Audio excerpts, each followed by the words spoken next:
สบายดีสบายดีสวัสดีพี่เพฟซีเบิร์ดทุกคนเด้อสบายดีกันตอน20:00พี่เพฟซีคลิปวิดีโอนี้ก็มาถ่ายกันอยู่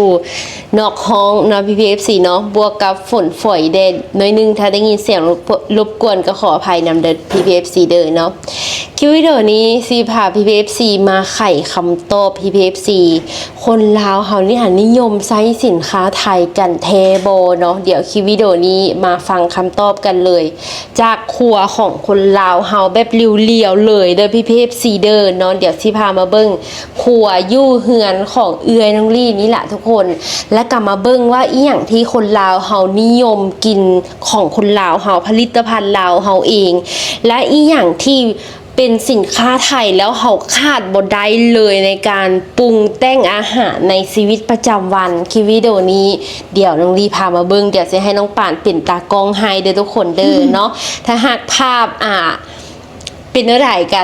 ติสมมาได้เด้อพี่พีเอฟซีเด้อเดี๋ยวนี้น้องป่านกับหันตัวมาเป็นยูทูบเบอร์แล้วก็ฝากพี่พีเอฟซีไปติดตามน้องป่านเด้อซื้อซองว่าน้องป่านชาแนลนั่นเองเนาะโอเคปะเดี๋ยวมาเบิ่งกันเลยพี่พีเอฟซีเดี๋ยวมาเริ่มจากมุมที่ได้ใช้ทุกมือนั่นก็คือมุมที่แต่งกลิ่นนั่นเองเนาะพี่พีเอฟซีเนาะบางมุมที่เฮาก็ยังคงใช้สินค้าไทยคือจังในห้องน้ำสินะก็บ่ได้ไปถ่ายให้เบิ่งเด้อก็เป็นการจับหยิบเอาสินค้านั้นๆที่เฮาใช้ออกมาเอาเนาะพี่พีเอฟซีเนาะเดี๋ยวเริ่มจากผลิตภัณฑ์ลาวเฮาก่อนซะเนาะพี่พีเอฟซีเนาะอันใดที่ตามตั้งแต่น้องเน่งเกิดมาแล้วบ่ค่อยได้ใช้ของไทยเลยส่วนหลายแม่นเป็นสินค้าของคนลาวเฮาเองก็จะเป็นเกลือนั่นเองพี่พีเอฟซีเกลือตาดินเกลือกาตาดินเด้อพี่พีเอฟซีเด้อน่าจะประมาณนั้นแหละเนาะเป็นเกลือของคนลาวเขาเองเป็นเกลือดังว่าซันซะเนาะ PPFC เนาะตอนนี้แกะใส่มีไว้ละ PPFC เกลือนี่แม่นตรงนี้เองบ่เคยใช้ของประเทศใดเลยเด้อ PPFC เด้อส่วนหลายก็มีแต่ใช้ของลาวเฮาเองเนาะ2มาก็จะเป็นไข่ไก่อันนี้จะเป็นของคนลาวเฮาเองบ่ได้นำเข้าจากใส่เลยเนาะ PPFC เนาะแล้วบัดนี้สิมาเริ่มเข้าสินค้าไทย PPFC ที่ขาดบ่ได้เลยในครัวเรือนแล้วก็บางสินค้าที่เป็นของไทยแต่ว่าอยู่ไทยบ่ค่อยมี PPFC น้องเลี้ยงได้เว้าไปตลอดเลยนั่นก็คือผงชูรสตัวนี้ PPFC ผงชูรสตัวนี้น่ะอยู่ไทยบ่ค่อยเห็นได้เป็นผงชูรสแบบนี้อยู่ไทยจะเป็นอีหยังก็อายิโนโมโตะเนาะอยู่ลาวเฮานิยมไซส์ตัวนี้ได้ถ้าเป็นเหือนน้องลี่นะทุกคนนิยมไซส์ตัวนี้อันนี้สิทอกใส่กระปุกเลยจ้งไว้นี่หั่นเพราะว่าเตรียมไว้ถ่ายคลิป PPFC เตรียมไว้ถ่ายคลิปอันนี้ฮะละแม่นราคา22,000 PPFC 22,000กีบจากตะกี้น่ะ 6,000 กีบเท่านั้นเลยเนาะ PPFC เนาะราคาโอ้ยขึ้น 2-3 ทบ PPFC แป้งหัวเนาะแล้วก็น้ำตาลความจริงก็ไซส์เป็นของไทยแต่ว่าเบิดแล้ว PPFC ก็เลยว่าบ่ได้ยังบ่ทันได้ซื้อมาเด้อ2มากะปิอันนี้ละแม่นขาดบ่ได้ PPFC ไปเบิ่งเลยห้างแต่ละห้างที่เป็นห้างต่ำอยู่ในลาว PPFC จะเป็นกะปิไทยเด้ออันนี้อยู่ในครัวเรือนก็ขาดบ่ได้และอีกอันนึงที่บ่ค่อยได้ซื้อถ้าเป็นการปรุงแต่งธรรมดาตามครัวเรือนของลี่ก็จะเป็นปลาร้านี่ก็จะไซส์เป็นของคนลาวเฮาถ้าแบบเฮ็ดแกงทั่วไปสินะ PPFC เป็นซื้อมาจากตลาดแถวบ้านนี่แหละเนาะแต่ว่าถ้าเป็นต่ำต้องแม่นนำเข้าจากไทยเท่านั้น PPFC ต้องแม่นรุ่นนี้เท่านั้นเลยรุ่นอื่นก็ได้แต่ว่าเป็นกระป๋องคือกันแต่ว่าตามเห็นที่แบบครอบครัวของลี่มักซื้อมากินเป็นตัวนี้ PPFC ราคาย่อมเยาแถมแซ่บเนาะอันนี้ก็จะเป็นนำเข้าจากไทยคือกันเด้อ PPFC เด้อเนาะต่อมาอันที่คาดบ่ได้ก็จะเป็นน้ำมันหอยตัวนี้เลย PPFC บ่ว่าจะเป็นบ่ว่าจะเป็นบ่ว่าจะเป็นคั่วสินะก็ใส่ได้แซ่บเนาะ PPFC เนาะอันนี้ก็ขาดบ่ได้คือกันและที่ขาดบ่ได้ต่อมาก็จะเป็นตัวนี้เลย PPFC น้ำป่า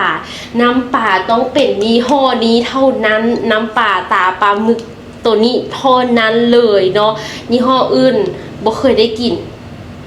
เพราะตัวนี้มันก็โอเคแล้วสินะ PPFC ครอบครัวของลีมักกินแฮงมาแม็กกี้ต้องแม่นตัวนี้ PPFC อันนี้ก็ขาดบ่ได้ แบบมืดปึ๊บนี่ต้องไปซื้อปั๊บเลยนะพี่เอฟซีคาบนึ่งนี่ก็คือแบบปรุงอาหารไปกับรู้สึกว่าบ่แซ่บแล้วสินะเนาะถ้าเป็นน้ำมันพี่เอฟซีน้ำมันอันนี้จะเป็นน้ำมันมาจากเวียดนามเด้อพี่เอฟซีเด้อตัวนี้นะมาจากประเทศเวียดนามเห็นปะ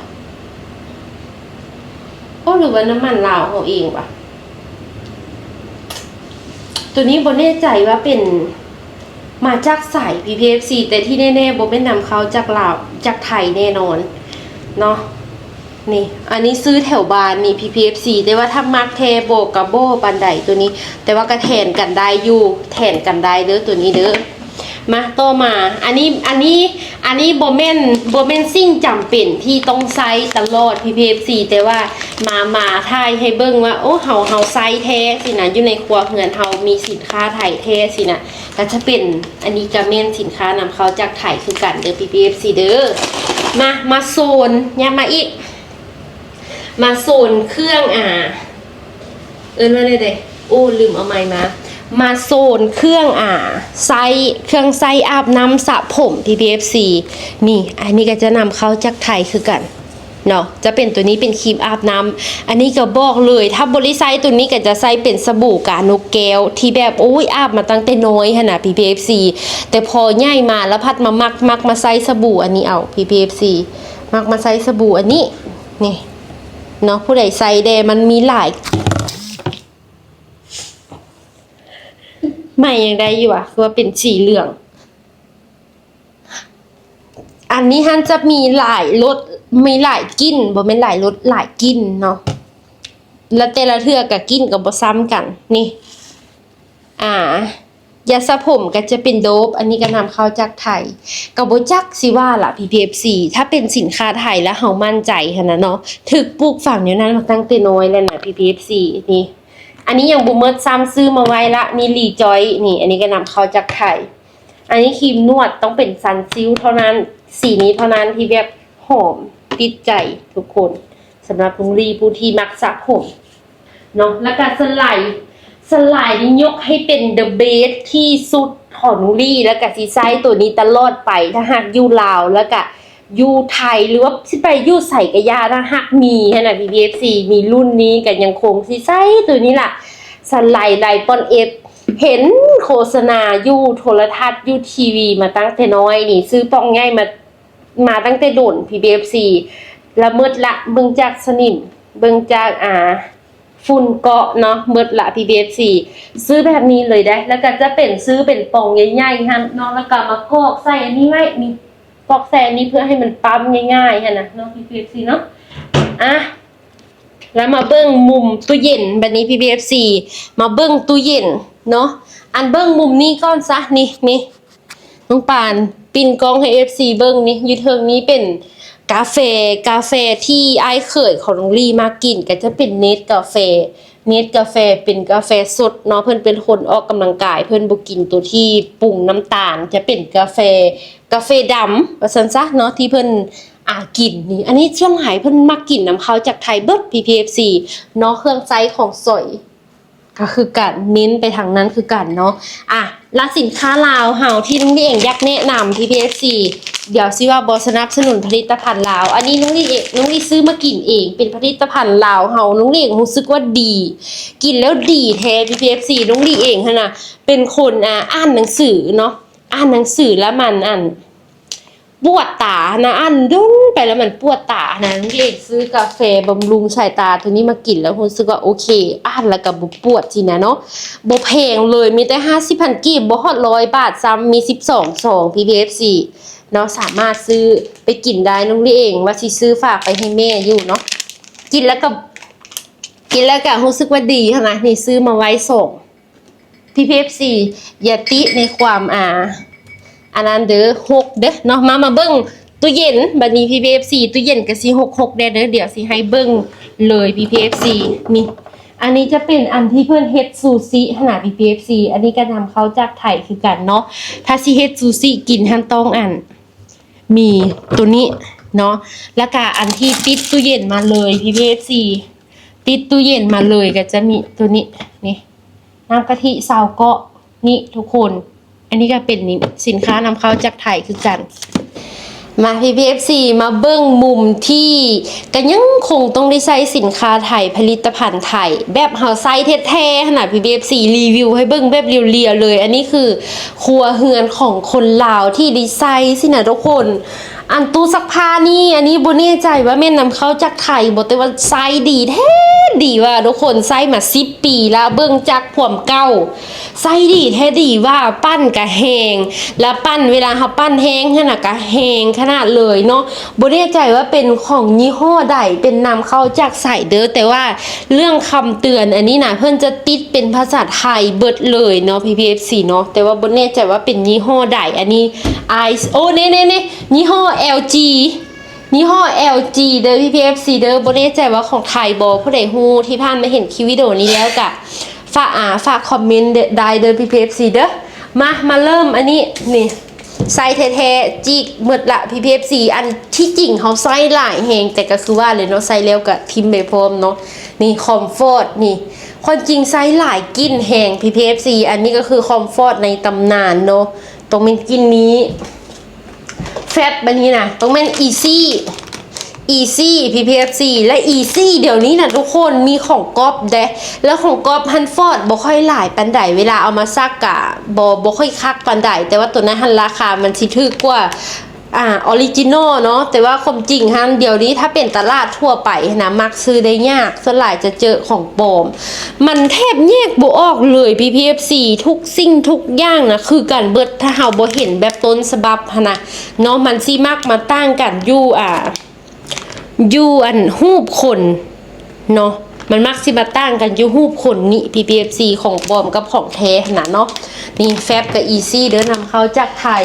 แล้วก็ต่อมาแบบอันนี้นี่แม่นไซส์ทั่วไปไซส์ตลอดเลย easy นี่นะแล้วต่อมาก็จะเป็นโอโม PPFC แฟบโอโมอันนี้ก็จะเป็นสินค้าที่แบบนิยมไซส์ในครัวเรือนของคนลาวเฮา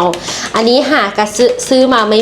มัดเจาะแล้วก็ซักเครื่องหากันแล้วก็จึงมาถ่ายคลิปวิดีโอนี้ PPFC เนาะอันนี้หั่นราคา20,000กีบได้ PPFC 20,000กีบกับซีซักประมาณ30เกือบ40 บาทพุ่นเด้ PPFC ว่าแพงบ่สำหรับลุงเองรู้สึกว่าราคาสินค้าเดี๋ยวนี้หั่นแพงกระโดดหลายเนาะมาบันนี้มาต่อมุมเป็นมุมเครื่องไซส์ส่วนตัวของน้องลีเนาะ PPFC เนาะเดี๋ยวมาเบิ่งว่าไซส์อีหยังที่นำเข้าจากไทยแด้สินะ PPFC น้องลีเองบ่แน่ใจดอกเด้อว่าอีหยังที่แบบนำเข้าจากไทยแด้เพราะว่าเป็นเครื่องสำอางสินะแต่ว่าทุกอย่างแม่น้องลีซื้ออยู่ไทยถ้าเป็นพวกเครื่องสำอางเครื่องไซส์ส่วนตัวสินะน้องลีเองสิซื้ออยู่ไทยตอนไปไทยแล้วก็ซื้อมาสินะเนาะ PPFC เนาะมาเดี๋ยวให้มาเบิ่งอันนี้อันเดิมอันนี้บ่โซก็ได้ซะนี่ รายการนี้เด้นี่เนาะรายการจะมีพวกน้ำหอมอันนี้บ่ฮู้เด้อว่านำเข้าจากสิได้สินะ PPFC แต่ว่าอันเป็นสินค้าที่น้องเลี้ยงไปซื้อมาแต่ไทยเครื่องสำอางล้างหน้าแม่นี่บำรุงผมสิ PPFC อ๋ออันนี้นำเข้ามาจากไทยนะ PPFC จะเป็นครีมกันแดดทุกสิ่งทุกอย่างอยู่ไหนนี้ทั้งเขียนเป็นภาษาไทยเบิดเลยฮะนะอันนี้น้องปานถ่ายมาจากครัวตัวจริงเด้อนี่ภาษาไทยเบิดเลยเด้อแล้วก็แม่นแต่ว่ามันคือแต่ว่าอันนี้ฮั่นเป็นภาษาไทยเบิดแต่ว่าก็สิมีภาษาอันนี้น่าจะเป็นของญี่ปุ่นเด้แต่ว่าซื้ออยู่ไทยได้แล้วก็ลาซิสีจันอันนี้น่าจะเป็นแบรนด์ของคนไทยบอก PPFC ดังๆเลยอยู่ไทยนะอันนี้เรื่องไซส์เป็นประจำเลยบอกเปลี่ยนไปไซส์ตัวใดเลย PPFC แล้วก็แป้งอันนี้ตั้งแต่สมัยวันใหม่เป็นเด็กน้อยเนาะโคโดโม PPFC เวลาคนลาวเกิดลูกสินะแล้วคนไปเยี่ยมคนมักสิซื้อแบบแป้งเดี๋ยวนี้ไปให้แม่เนาะแล้วก็2ตัวนี้ PPFC อันนี้ซื้ออยู่ลาวเด้อบ่แน่ใจว่าทึกของแท้หรือของปลอมอีหยังเพราะว่าของปลอมหลายแฮงอันนี้น้องปาสิใส่ให้เบิ่งเด้อครีมกันแดดนี่บีบมาก็จะเป็นอย่างนี้เนาะอันนี้น้องลีไซอยู่ตลาดซื้ออยู่ตลาดทั่วไปเลยแต่120,000กีบ PPFC จะอันกันแดดวาซาบิตัวนี้เพิ่นก็เขียนว่า SPF 50 อันนี้กันแดดบวกกับบำรุงแต่ว่าน้องเลี้ยงบ่ค่อยมักกินตัวนี้ปานใดมักกินตัวนี้มันสิอ้อสุนกินตัวนี้มันสิหอมนีเวีย PPFC อันนี้นำเข้าจากไทยอันนี้เป็นของไทยบ่หรือว่า แจ จากไหน ก3,000 คอมเมนต์บอกน้องดีเด้อแล้วก็อันที่น้องดีเองใช้เป็นตลอดก็จะเป็นยาสีฟันตัวนี้เป็นของคนไทยบ่น้องเลี้ยงซื้ออยู่บิ๊กซี PPFC ซื้ออยู่บิ๊กซีตัวนี้น่ะเป็นยาสีฟันที่ใช้แล้วบ่แสบปากเนาะแต่ว่าแพงเติบอยู่ได้น้อยเดียวเนี่ยแต่ว่าแพงเติบอยู่ ต่อไปก็เป็นอันคอดแคล อันนี้จะเป็นไม้จิ้มฟัน เพิ่นเอิ้นใหม่จิ้มฟันเนาะอันนี้บ่แน่ใจว่านำเข้าจากสีใดเด้อเนาะแต่ว่าซื้ออยู่บิ๊กซีตัวนี้นะ PPFC กระซิบหมดประมาณนี้ล่ะแล้วก็เม็ดรีวิวให้เบิดเลยให้เบิ่งเบิดเลยนี่เม็ดอันนี้ก็บ่แน่ใจว่านำเข้าจากใส่คือกันแต่ว่าน้องเองซื้ออยู่บิ๊กซีประเทศลาวเป็นบิ๊กซีมินิบิ๊กซีเด้อ PPFC เด้อเพราะว่าเวลาไปซื้ออยู่ข้างนอกขนาด PPFC มันน้องเองไซส์แล้วมันแพ้มันเกิดสิวแบบไซส์ละแสบนาขนาดเวลาแดดออกแต่ว่าถ้าซื้ออยู่บิ๊กซีจังซี่แม่นบ่เป็นสินะเนาะ ต่อไป แล้วก็อันนี้เป็น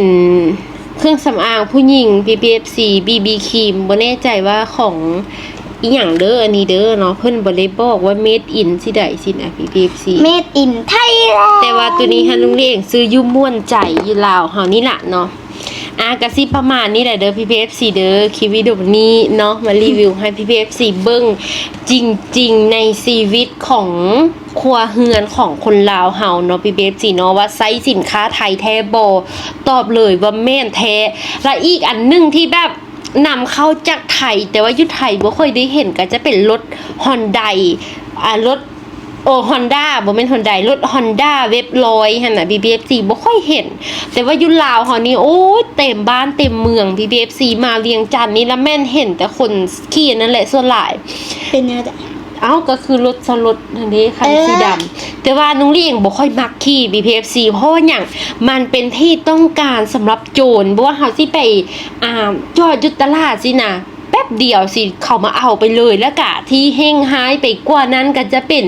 แบบเฮาเป็นผู้หญิงขี่ไปกลางค่ำกลางคืนเนี่ยโจรมาทีบเอารถหันเลย BPFC จนล้มบาดเจ็บอันนี้เป็นข่าวไหม้มันมาที่เขาเจ้าแชร์กันอยู่ใน Facebook BPFCในเส้นทางหนึ่งในเวียงจันทน์นี่แหละน้องเลี้ยงก็เลยบ่มักขี่สลายสิมักขี่เป็นรถคิกอีห้างเดี๋ยวมื้อหน้าสิมารีวิวให้เบิ่งมักเป็นขี่เป็นรถคิกอีห้างบางเทื่อมันก็เฮ็ดเส้น BPFC เฮ็ดเส้นก็คือ เฮ็ดเส้นเป้กลางทางได้สูซอกหาห้างแปลงเนาะคือแบบมันห้างแหงแล้วนะ BPFC แต่ว่าน้องเลี้ยงเลือกขี่ตัวนั้น ทนได้มันทนบ่แน่ใจว่าเป็นของอันใดเดี๋ยวมื้ออื่นสิมารีวิวให้เด้อ PPFC เด้อเป็นซ่องของน้องปานจ้ะ PPFC สามารถไปติดตามได้ที่ซ่องของน้องปาน Channel เนาะเดี๋ยวคลิปวิดีโอนี้น้องดีกับน้องปานขอตัวลาไปก่อนเด้อเดี๋ยวเจอกันคลิปหน้าสบายดีสวัสดีเด้อบ๊ายบาย